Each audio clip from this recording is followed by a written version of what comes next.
It's my great pleasure to introduce Ms. Jennie-Marie Larson, who is the founder of the Foundation for Planetary Intelligence. She's based in France, and she has a great passion for the environment. And today, we want to talk about a matter which affects the British voters, the members of the Conservative Party, as well as everybody else on this planet. It's the issue of climate change and its implications for British politics. Jennie-Marie, have you followed the recent developments in British politics? And in particular, I would like to focus on the performance of the outgoing Prime Minister, Boris Johnson, in terms of his handling of the climate change issue. What are your impressions of that matter? Well, thank you so much, Nirgun, and I'm happy to be talking about this because it's a really interesting subject that few are really bringing to the forefront. That despite the many foibles that led to the end of the Johnson administration, he was in fact the UK's greenest prime minister in history. So the UK has achieved a unique position amongst G7 nations, is that there is actually bipartisan agreement on climate change as a critical issue. So Boris Johnson, apparently going into office, had a briefing by the chief scientist for the UK, Sir Patrick Vallance. And apparently this briefing freaked him out. And Johnson has always had a personal commitment to nature and conservation. And this briefing, in fact, set him on a personal research mission. So he has, throughout the leadership, he has kept the net zero targets at the forefront of UK politics. He upheld the law introduced into the UK in 2019 of reaching net zero by 2050. And he truly has been one of the top climate leaders in the G7. So he used COP26 to the fullest extent. He appointed Alok Sharma as president of COP. And as a result of the meetings, they came away with 50% methane reduction targets by 2030, which matters a lot because methane is 70 times more heating than CO2 in the atmosphere. They agreed to end deforestation by 2030. They agreed to 30% electrification of the planet by 2030. That's 300 million people worldwide who will have access to energy who do not now. So all in all, actually, Johnson was an excellent prime minister from a climate perspective. That's a very interesting perspective, and it's a perspective that many people haven't heard in terms of the political debates that are taking place in the UK at the moment. In terms of Mr. Johnson's successors, we find that there are two candidates who are now frontrunners. In fact, the list has been whittled down to two candidates, Liz Truss and Rishi Sunak. Which of these two candidates would you say has the most progressive views on climate change? Well, I understand that Rishi Sunak did agree to uphold the law of net zero by 2050. And I'm not sure if Liz Truss has done the same. But the onus is on this next prime minister to continue to take the legacy of the UK as a leader in the G7 on climate action. So it was quite unfortunate that at the time when the candidate pool was at 10 for the next premiership, that Sir Patrick Vallance offered again to do the scientific briefing, and none of them showed up, which is really quite disappointing because it doesn't take a lot of information to understand, for example, the emissions mix.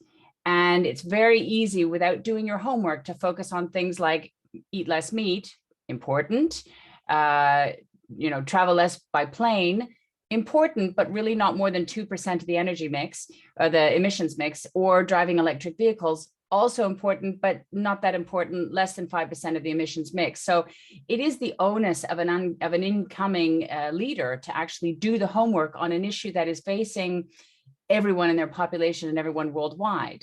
The temperatures were over 40 degrees Celsius this week in the UK, which is the all-time hottest temperature ever recorded in the country.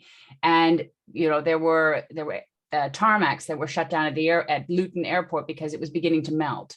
There were trains that were no longer safe to take because the tracks were beginning to melt and expand. There was a bridge that was covered in tin foil, apparently, because it was starting to melt. So the UK is not ready to face these temperatures, and they're coming much faster than even the scientific community predicted. So yes, energy prices are a concern, and cost of living, that is a concern, but that's a very short-term view on what issues are critical for the UK population. So I think between Liz Truss and Rishi Sunak, it will be interesting to see who will understand the long-term view of what focus needs to be in the coming years of their leadership. That's very interesting. In terms of the future, which aspect of climate change should the candidates focus on? You mentioned the appropriate emissions mix. Which emissions mix, or what recommended emissions mix would be the one that the candidates should focus on? Well, they should really try to always apply the 80-20 rule, the Pareto principle, which is the 20% to focus on that will have the 80% impact. So in the emissions mix, 30% is associated with how we power things, electricity. 30% is associated with land use. So there's a reason deforestation is so important to end, is because the land is being deforested to be used to provide feed for cattle. And 70% of agricultural land is feed for livestock, which is not a reasonable mix. So these are some of the changes that need to be looked at, and rewilding land, which is something that Johnson focused a lot on. That is carbon sequestration of nature-based solutions. Then there's also the business of making things. So making cement, making plastics, making metals, making things represents 30% of the emissions mix. So these are big, big areas that need focusing on. And building efficiency, we're losing 25% of energy in buildings because they're not properly insulated. So buildings matter a lot in a city. Air pollution has been, highly addressed in London, but it doesn't actually take care of the emissions piece. So our real absolute goal is to bring down emissions, and they must be reduced by 50% by 2030. We're not on track for that. We're not on track to meet 1.5 degrees limiting of warming. We're probably going to hit that by 2030. So it really is up to the next leader to do the deep study, understand where the emissions mix comes from, specifically in the UK, and which areas can be addressed. That's very interesting, and I hope both candidates, as well as the eventual winner, realize the magnitude of the crisis that we are facing. One last question. You mentioned that the railway tracks are melting in this record heat wave. You mentioned that the tarmac is boiling. What is the likelihood of the record temperatures being surpassed if these measures are not taken? Oh, I think it's a certainty. This will not be the end of the heat waves. I live in southwest France, and the wildfires that have raged here are 30 kilometers from my house. We woke up one morning to red skies and smoke-filled air. It's just going to continue. The unfortunate fact is that actually all of the science has underestimated the speed with which this will develop. So it might be a blessing in disguise that we are beginning to see the effects right here, right now in our backyards, because hopefully more people will wake up and understand that you need to do some study, you need to understand what's going on and decide what role you can play in this. 70% of the UK population agree that they want tougher action on climate. So the UK's next Prime Minister needs to actually respect the will of the people. Thank you very much for your answers and your eloquent statements. We look forward to further discussions on this topic, which is of pivotal significance to all of us. Thank you. Thank you so much, Nirgunan.